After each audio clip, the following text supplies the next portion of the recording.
Oke, bismillahirrahmanirrahim. Assalamualaikum warahmatullahi wabarakatuh. Saya Ibnu Zai Attailah, NPM 20083010016. Oke, pada kesempatan kali ini saya akan mencoba mendemokan soal UTS yang telah saya kerjakan. Mata kuliahnya yaitu algoritma dan pemrograman. Nah, oke, lanjut langsung saja. Sebelum mengerjakan soal-soalnya, saya memberikan pengertian dulu, memberikan pengarahan dulu. Yang pertama yaitu apa itu flowchart dan apa itu pseudocode. Flowchart yaitu gambaran dalam bentuk-bentuk diagram alir dari algoritma-algoritma dalam suatu program yang menyatakan arah alur program tersebut. Jadi simpelnya itu flowchart itu seperti suatu bagan dengan simbol-simbol tertentu yang menyatakan urutan atau proses. Jadi setiap simbol itu memiliki maknanya dan memiliki fungsinya masing-masing. Dan jika dihubungkan akan menunjukkan suatu keterkaitan. Selanjutnya yaitu pseudocode. Pseudocode yaitu artinya pseudo berarti imitasi atau mirip atau menyerupai. Sedangkan kode yaitu menunjukkan kode dari program. Nah, pseudocode sendiri yaitu kode yang mirip dengan instruksi kode program yang sebenarnya. Jadi pada hakikatnya flowchart dan pseudocode ini dibuat untuk bisa dipahami oleh manusia, bukan oleh komputer. Jadi kalau flowchart itu deskripsi dengan konvensi struktural dari suatu bahasa pemrograman. Nah, tujuannya sendiri itu yaitu dipahami oleh manusia.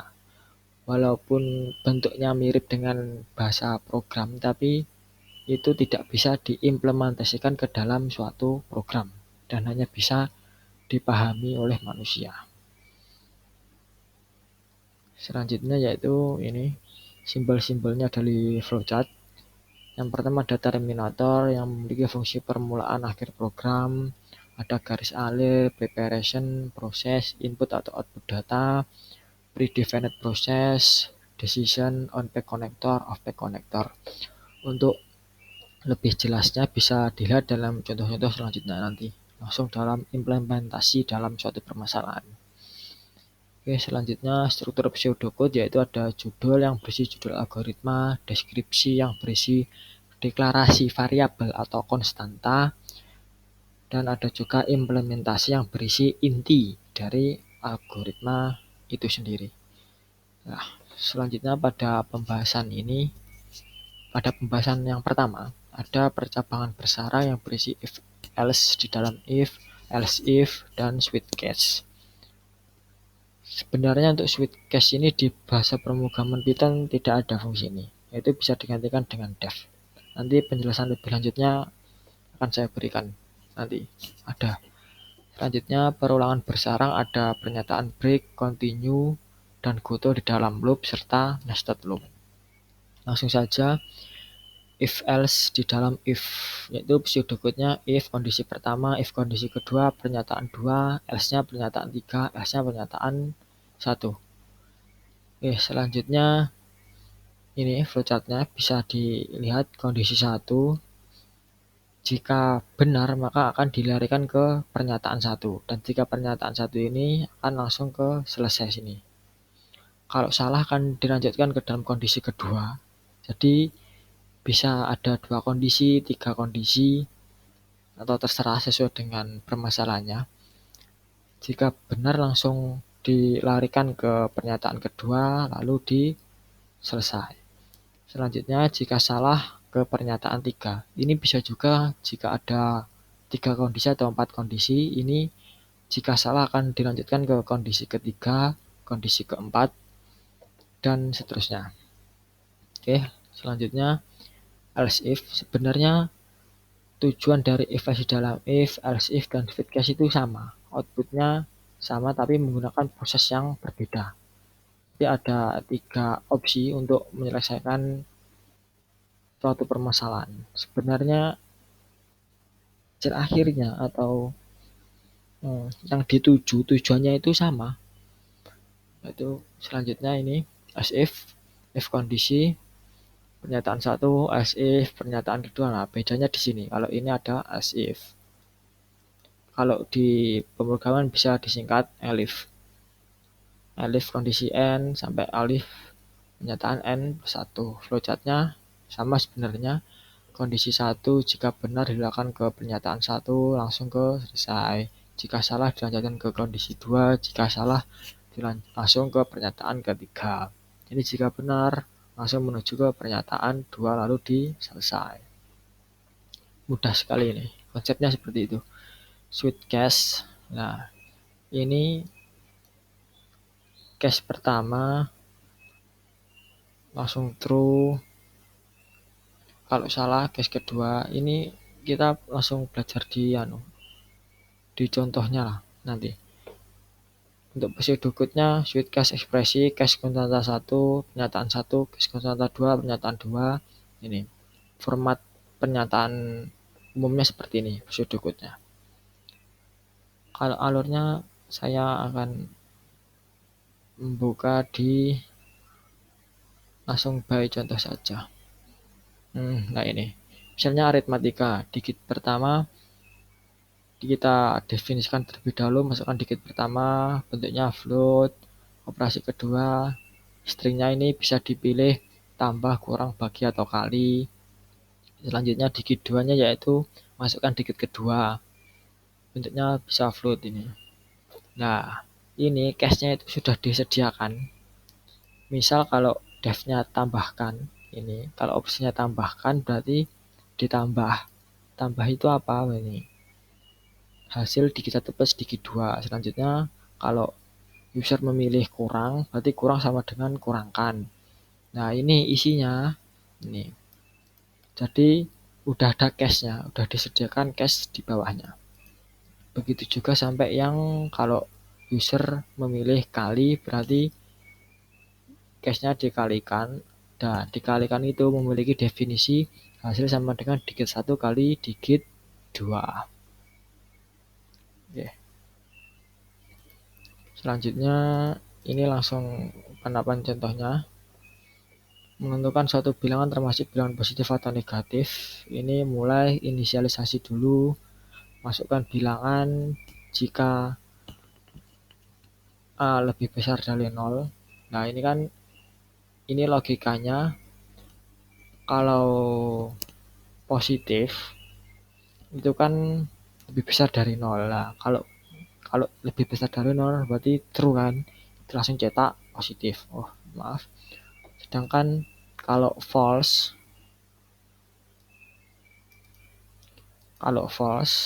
ini cetak negatif berarti angkanya itu kurang dari 0. Otomatis kalau kurang dari 0 itu bermakna negatif. Selanjutnya langsung dilarikan ke selesai, cetak positifnya langsung selesai.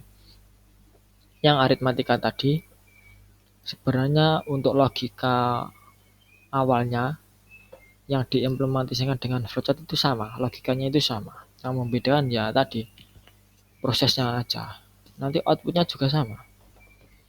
Ini if misal permasalahan aritmatika ini kita menggunakan if else, ini juga bisa. Oke, ini mulai masukkan digit 1 dan digit 2, masukkan pilihan operasi. Jika operasi tambah berarti ini digit 2. Jika user memilih kurang, ini jika kali langsung dilakukan hasil digit 1 plus digit 2. Ini prosesnya terus. Berarti kalau misal user memilih bagi, user memilih kali. Nah, ini kan tambah, kan salah, ini salah. Nah, ini masuk ke proses ini kali, berarti langsung benar kan? Berarti langsung true, berarti hasil digit 1 kali digit 2. Ini akan saya tambah ya nanti, flowchartnya kurang yang bagi ini. Nanti akan saya tambah. Ya, saya akan tambah. Selanjutnya mencari akar-akar persamaan kuadrat. Inisialisasi dulu, masukkan nilai A, B, C, hitung nilai D, ini sesuai rumus, jika salah dilanjutkan kan D. Misal hasilnya ini berapa? Misal hasilnya 0, berarti kan D kurang dari 0, berarti kan false. Kalau false berarti langsung dilarikan ke bawahnya lagi ke kondisi kedua. Nah ini D sama dengan 0, berarti kan betul. Kalau betul berarti langsung true, di proses menggunakan rumus ini langsung dilakukan ke selesai, itu dicetak akar 1 dan akar 2. Logikanya seperti itu. Oke, saya lanjut pernyataan break. Untuk pseudo code-nya for rank begin and step if condition break. Nah, kalau break berarti sudah selesai. Untuk flowchart-nya misal loop for. Kalau salah berarti langsung ke keluar loop. Kalau true berarti dilanjutkan ke if condition. If condition ini. Kalau salah berarti dilakukan ke pernyataan ini proses incremental atau decremental. Nanti diulang lagi ke loop for ini. Jika ini benar berarti di break. Kalau saya berikan contohnya gini. Misal apa ya? Misal huruf A, B, C, dan D.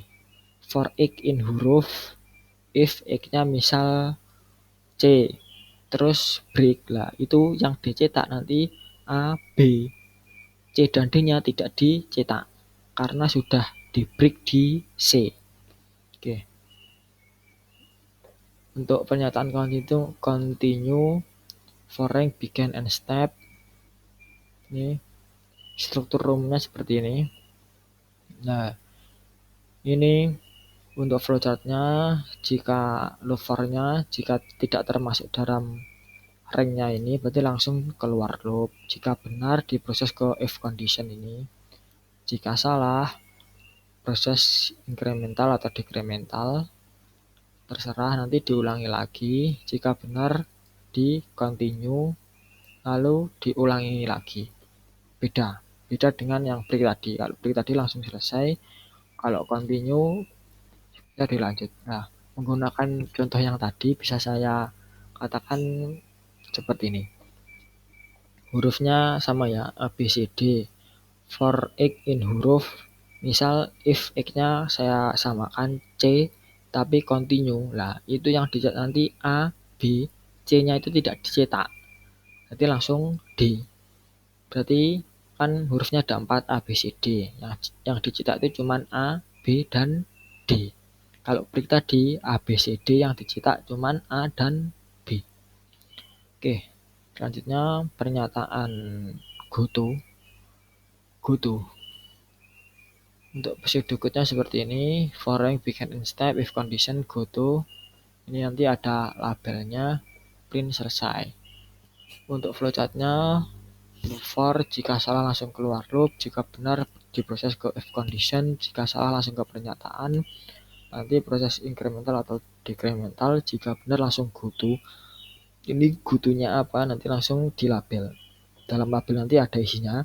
Jika sudah menemukan pasangannya di label langsung keluar loop. Jadi pada hakikatnya pernyataan goto itu instruksi untuk mengarahkan eksekusi ke pernyataan yang diawali dengan suatu label. Ya, jadi konsepnya seperti itu kalau yang pernyataan goto. Selanjutnya ini yang terakhir ya, pernyataan nested loop. Nested loop itu untuk pseudo code-nya, pernyataan umumnya for rank begin and step, for rank begin and step. Nah, untuk nested loop ini ada dua sub, yaitu outer loop dan inner loop. Langsung saja masuk ke flowchart-nya. Outer loop jika benar dilarikan ke inner loop, jika salah langsung keluar loop. Ini jika benar dilanjutkan ke pernyataan ini diselesaikan, jika salah langsung ke outer loop. Jadi gini, gampangnya itu Untuk nested loop itu iterasi pertama dari outer loop itu dilanjutkan semua iterasi pada inner loop. Iterasi pertama outer loop dilanjutkan semua iterasi pada inner loop. Jadi satu outer loop nanti dilanjutkan oleh semua yang ada di inner loop ini. Nah, kalau semua yang ada di inner loop ini sudah selesai, dilanjutkan ke iterasi kedua pada outer loop. Misal di outer loop ada 4 iterasi lah, ini iterasi kedua pada outer loop dilanjutkan dengan semua iterasi pada inner loop. Begitu juga yang iterasi ketiga dieksekusi lalu dilanjutkan semua iterasi pada inner loop. Begitu juga yang terakhir iterasi keempat dilangsungkan nanti dilanjutkan oleh semua iterasi pada inner loop. Nah, untuk iterasi kelima kan sudah tidak termasuk dalam ranknya. Dalam kasus yang saya misalkan tadi, itu langsung keluar loop. Jadi proses loopingnya sudah selesai. Selanjutnya ini untuk contohnya continue menampilkan bilangan ganjil selain kelipatan 3. Jadi untuk logikanya yang ditampilkan itu berarti kan bilangan genap. Ya, yang tidak ditampilkan. Yang tidak ditampilkan itu bilangan genap dan bilangan ganjil yang kelipatan 3. Berarti logikanya ini. Kita intinya di sini. Yang habis dibagi 2 sama dengan 0 atau yang habis dibagi 3 sama dengan 0. Itu ini dilakukan agar yang tercetak itu bilangan ganjil dan selain kelipatan 3. Pertama-tama kita mulai inisialisasi variabel BA, masukkan nilai BA.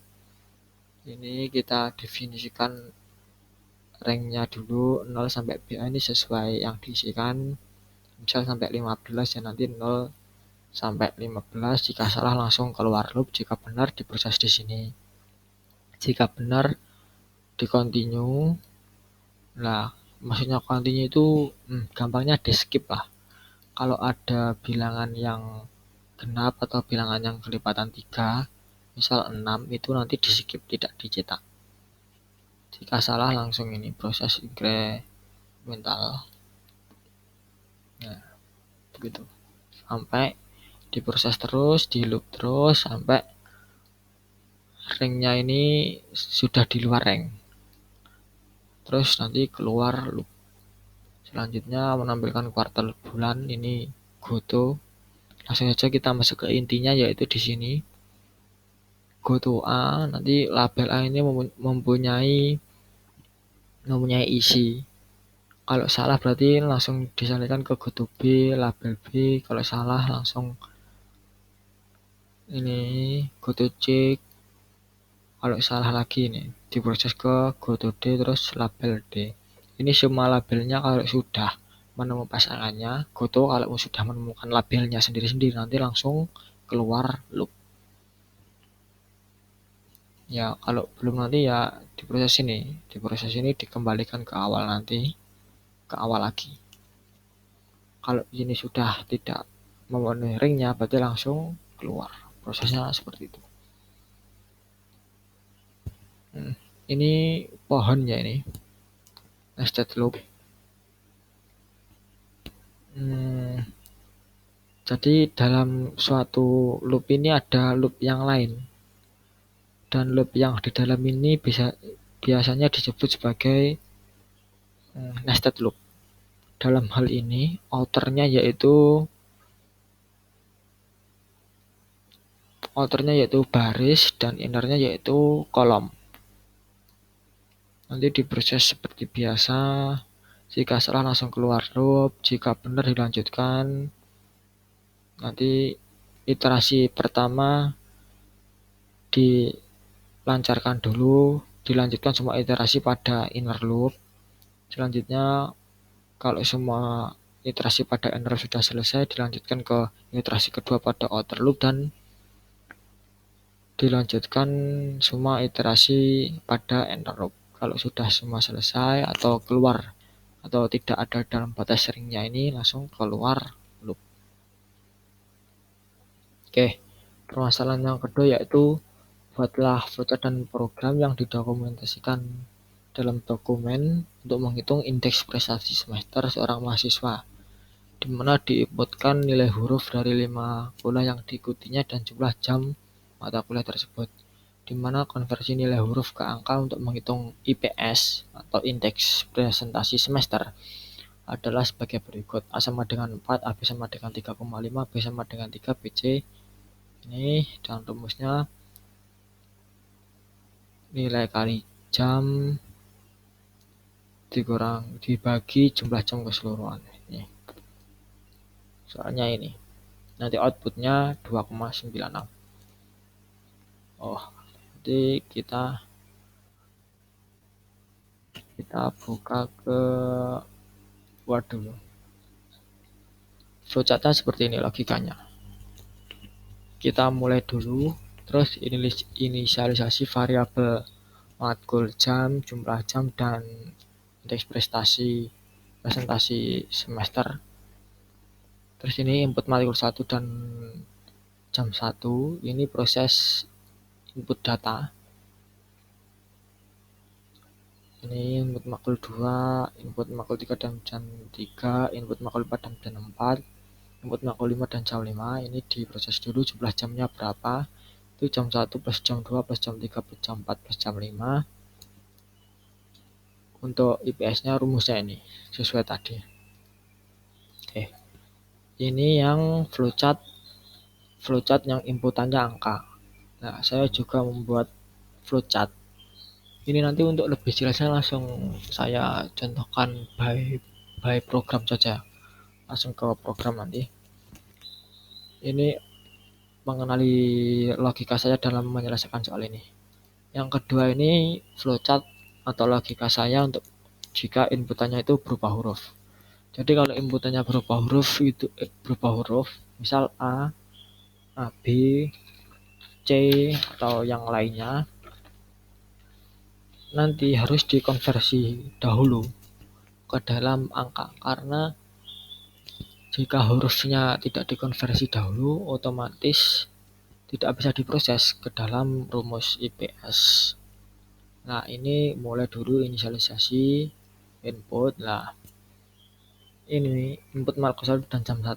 Jika matkul 1 sama dengan A, berarti cetak matkul 1-nya sama dengan 4. Jika matkul 1-nya yang diisikan oleh user yaitu B, yaitu berarti 3,5.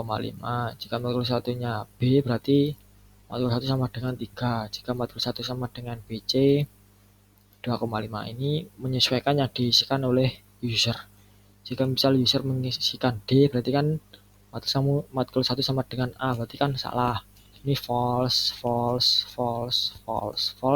Nah, sampai di sini matkul 1 sama dengan D kan benar. Berarti diproses matkul 1 sama dengan 1. Ini sama saja semuanya sampai ini. Diproses di sini. IPS sama dengan matkul 1 jam 1, matkul 2 jam 2, print IPS, terus selesai. Langsung saya lanjutkan berikan contohnya di penerapan dalam program Python. Nah, ini untuk yang angka yang diinputkan oleh user yaitu 4, 3,5. Ini untuk nilainya ya. 3, 2,5, 21 dan 0. Nah, ini user diminta untuk memasukkan mata kuliah 1 dalam konversi angka, misalnya 4. Terus masukkan jumlah jam mata kuliah 1, misalkan diisi 2. Masukkan nilai mata kuliah 2 dalam konversi angka, 2,5. Terus jamnya 2, nilai ketiga yaitu 3. Jamnya yaitu 3, nilai keempat yaitu 3,5. Dan jamnya yaitu 3. Nilai kelima yaitu 2. Dan jamnya 3. Nah, ini nanti diproses dulu. Jumlah jamnya itu jam 1, jam 2 dijumlahkan. Nah, IPS-nya nanti matkul 1 kali jam 1 kan sudah ada. Misal matkul 1-nya 4, jamnya 2, berarti 4 kali 2 8 ditambah 5 sampai seterusnya, nanti dibagi jumlah jamnya. Jumlah jamnya ini 2, 2, 4 ditambah 9, 13. Dibagi 13. Oke, ini untuk yang inputan nilai huruf. Inputan nilai huruf ini user boleh mengisikan dengan nilainya yaitu A, AB, B, BC, C, D, dan E. Nah, ini bentuknya string ya, karena berupa huruf. Misal matkul 1 diinfokan dulu, nah ini diberi harga awal dulu. Fungsinya diberi harga awal nilai 1 sama dengan 0 dan matkul 1 sama dengan A, ini agar if elif-nya tidak error atau bisa dikenali. Kalau misal ini saya hapus, nanti tidak bisa mengenali. Nanti akan muncul notifikasi apa itu nilai 1, apa itu matkul 1. Nanti akan muncul seperti itu. Oleh karena itu diberi harga awal terlebih dahulu. Nanti ya if user mengisikan A, berarti nilainya input 1 sama dengan 4. Jika user mengisikan D untuk matkul satunya, berarti nilai 1 sama dengan 1. Nah, ini untuk jam 1 tidak ada masalah. Sesuai yang diisikan oleh user, tidak ada if elif-nya. Nah, ini begitu juga untuk matkul 2 diberi harga awal dulu. Ini menyesuaikan permintaan user. Kalau secara boleh mendefinisikan, ini dikonversi dahulu dari huruf dikonversi ke angka. Begitu kalau boleh mendefinisikan. Selanjutnya yang nilai 3 juga sama, nilai 4 juga sama, nilai 5 begitu juga sama, ini S-nya ini. Nah, ini sama seperti yang angka tadi, jumlah jamnya jam 1, jam 2, jam 3, jam 4 dijumlahkan semua, rumus IPS-nya juga sama. Nah, ini langsung misal ya, kalau user mengisikan hurufnya A, berarti jumlah jam mata kuliah satunya yaitu 2, mata kuliah kedua yaitu nilainya BC, jamnya yaitu 2, mata kuliah ketiga yaitu B, jamnya 3, mata kuliah keempat yaitu AB, jamnya 3, mata kuliah 5 C, dan jamnya 3. Nanti nilainya ini 2,9. Sama seperti yang ini. Nah, kalau ini ya, kalau A berarti kan A-nya itu untuk matkul satunya A berarti 4. Yang muncul nanti nilai 4. Untuk inputan kedua mata kuliah 2 yaitu BC. Mata kuliah 2 yaitu BC lah. Ini nanti false. Nah, sampai di sini true. Elif matkul 2 sama dengan BC kan true. Berarti diproses ini. Nilai 2-nya sama dengan 2,5. Begitu juga kalau input mata kuliah ketiga yaitu B, mata kuliah ketiganya B, yaitu ini berarti yang pertama ini false. Nah, sampai di sini mata kuliah 3 sama dengan B berarti kan true, berarti nilai 3-nya sama dengan 3. Nah, jika dimasukkan ke dalam rumus ini kan sudah dikonversi. Nah, digunakan ini nilai 1, nilai 2, nilai 3, bukan matkul lagi. Kalau matkul lagi ya nanti sama saja, tidak ada proses pengkonversian. Ini program ini bisa digunakan dalam berbagai kondisi. Misal saya contohkan kondisi yang lain, yaitu jika inputannya nilai mata kuliah satunya yaitu A, jamnya 2 sama ya. Mata kuliah kedua nilainya A, jamnya 2, nilai mata kuliah ketiganya AB, jamnya 3. Nilai mata kuliah keempatnya yaitu AB lagi, jamnya 3. Nilai mata kuliah yang terakhir yaitu A, jam mata kuliahnya yaitu 3. Nanti nilai IPS-nya yang keluar 3,76. Ini program ini bisa digunakan dalam berbagai permasalahan dan berbagai kondisi. Oke, begitu saja demo dari tugas UTS mata kuliah algoritma dan pemrograman dasar. Sekian dari saya, apabila kurang lebihnya mohon maaf. Wabillahi taufiq wal hidayah. Assalamualaikum warahmatullahi wabarakatuh.